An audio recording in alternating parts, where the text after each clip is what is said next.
Okay, good morning. It is good morning. So, what we're going to do today, we're going to make a little bit of roast beef. I have a slicer coming. I really want to make some roast beef slices. But what we're going to do for today, that slicer's not getting here until Saturday. So what we're going to do today is prepare this roast beef, eye round, beef eye round, to be set up for hot roast beef for dinner tonight. And then we'll put it in the fridge and we'll cool it for probably a day or two. And then when the slicer comes on Saturday, it should be cool enough for me to slice into nice slices of roast beef, make some nice sandwiches out of it. So this isn't too hard. Just kind of cleaned it up a little bit. I'm not going to put that whole prep process on there, but for the most part, any of that silvery skin there, you can see there's still a little bit here. I'm not going to be able to do much about it. But I shaped it up pretty decently. I could probably have taken some of this off, but I'll leave it on. Shaped it up decently, took a lot of the fat off the outside, and then we're going to go ahead and set it up for the smoker. So it's going to go on the smoker. This is about a 3-pound round, and go on the smoker. I'm going to probably put it on about 225. So you can set it up so that your doneness temperatures are different. So beef's a little bit different. If you roast beef, you want rare, you can do it like 120. If you want medium, you go to about 130. Anything beyond 135 degrees internal temperature, that's the internal temperature of the beef, you're not going to like it. This is a pretty lean piece of meat. You can inject it if you want, which I'll probably do with some beef broth, or even chicken. I'll try beef broth first. After the video, you've all seen me inject stuff before. But yeah, all we have to do with this is essentially cut it up, prepare it, and then I made a mix, just a basic mix. I'm using the old container, the prime beef and brisket rub. So this stuff is good. The only thing I don't like about it is a decent amount of cayenne, I believe, in it, or sorry, paprika. I just want something simple, so it's just going to be maybe like 1 part salt, 1 part pepper. So 1 part coarse salt, 1 part coarse pepper, and then like, I don't know if the math adds up, but like half a part of garlic powder. So all we're going to do with this, I'm not even putting mustard or anything on here. We're just going to slap it on and just kind of set it up. So again, you don't want too much salt in one spot. So if you start noticing a lot of salt, you can move it around, brush it around, whatever it might be. You don't have to cake it. You just want to make sure it is covered, just like you would a brisket. So we'll go ahead and do the end there a little bit.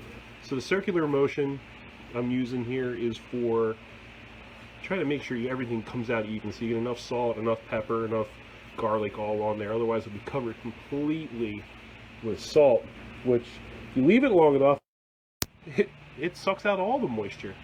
You end up with beef jerky, which is nice if you're planning on beef jerky.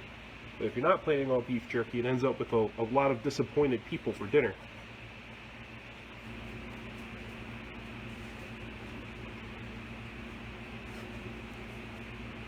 Then you want to completely cake it. Just make sure it gets a decent covering. You can go ahead and shake it off a little bit, but you can also roll it around if it makes you feel better.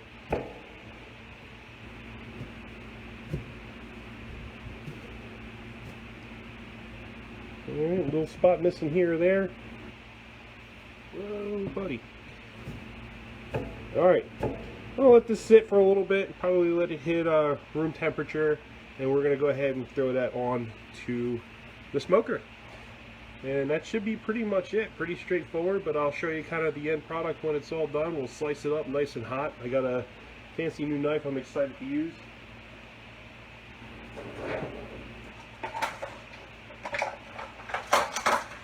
Probably a little overkill, but I am excited to see how well it does slice through this meat. Got this more for the brisket. So, talk to you guys soon, and thanks for watching. By the way, one shameless plug, if you haven't already, I just started a YouTube channel at Big Hands Barbecue, BBQ. So go ahead over and like and subscribe, and I'll be posting the completed videos to there. Okay, time to finish this up. We have some beef broth heating up in there. And what we're going to do, just for a real simple au jus, just take about 2 tablespoons of butter, let that get in there and melt down a little bit. I'm going to take just a little bit of flour, about 1.5 tablespoons, doesn't have to be exact. That looks about right. You can always add more, can't take it out though. And then what we'll do after that is just a little bit of salt and pepper from our rub setup. Basically the same thing, it just looks for salt, pepper. It's got a little bit of garlic in there. Let's see if I mix this up a little bit.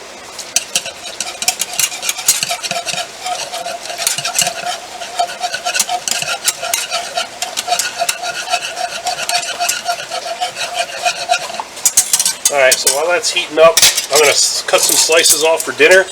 I'll cut them as thin as I can because they are going to go on sandwiches. So you can get in there nice and close. Get these all cut up nice.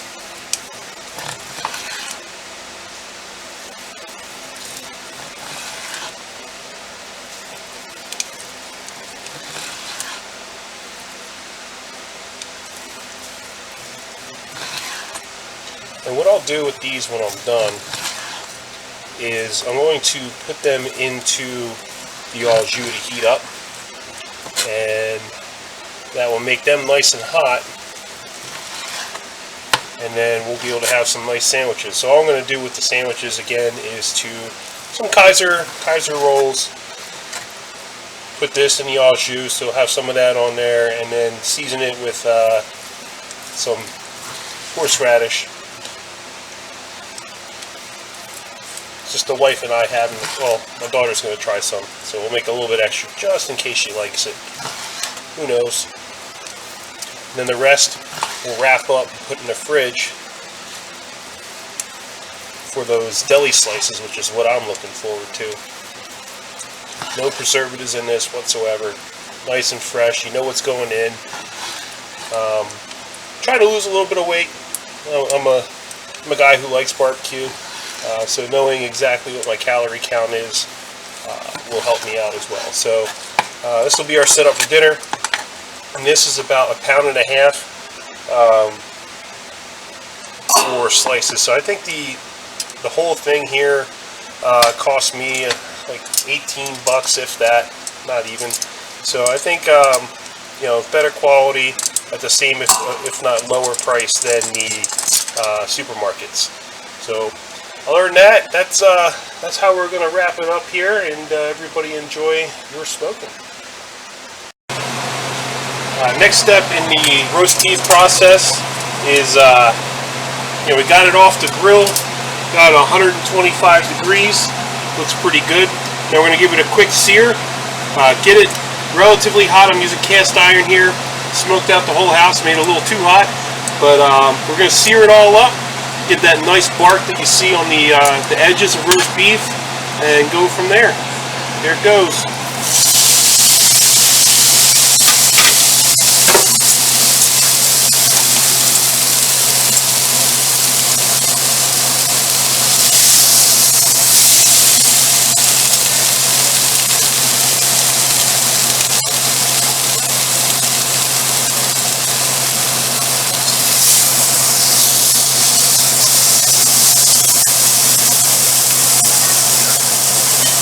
Try to get all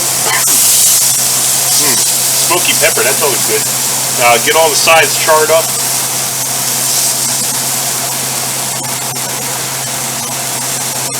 Might take a few minutes.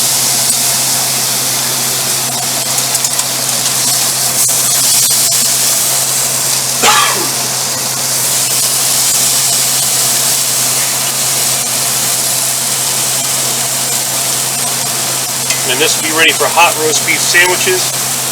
I'll try and slice some 1 or 2 off because I'm hungry. And we'll try it out, and then we'll set it up for dinner.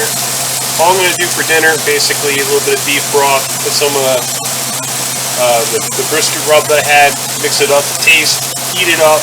We'll put it, some slices on sandwiches, and with the beef broth that I'm doing, I'm cheating as an au jus. because I'm not an au jus guy. I'm not really an expert on that. And that pepper will kill you. And then whatever we have left, we're going to save. We're going to cool, like I said, in the fridge until Saturday, and we'll go ahead and have that all sliced up with some nice deli meat for the rest of the week. So what I've seen, the information I got from this, based off of a blog called Hey Girl Hey, all about smoking roast beef. They're saying that keep it in a Ziploc bag. As far as slices go, you can keep it in there for a week, or you can pop them in the freezer, and you can have them in there for about a month. It's like pepper spray in here. Be careful. But that's the game plan. So we'll go ahead and pause this for a second. We'll come back when we're ready to start slicing.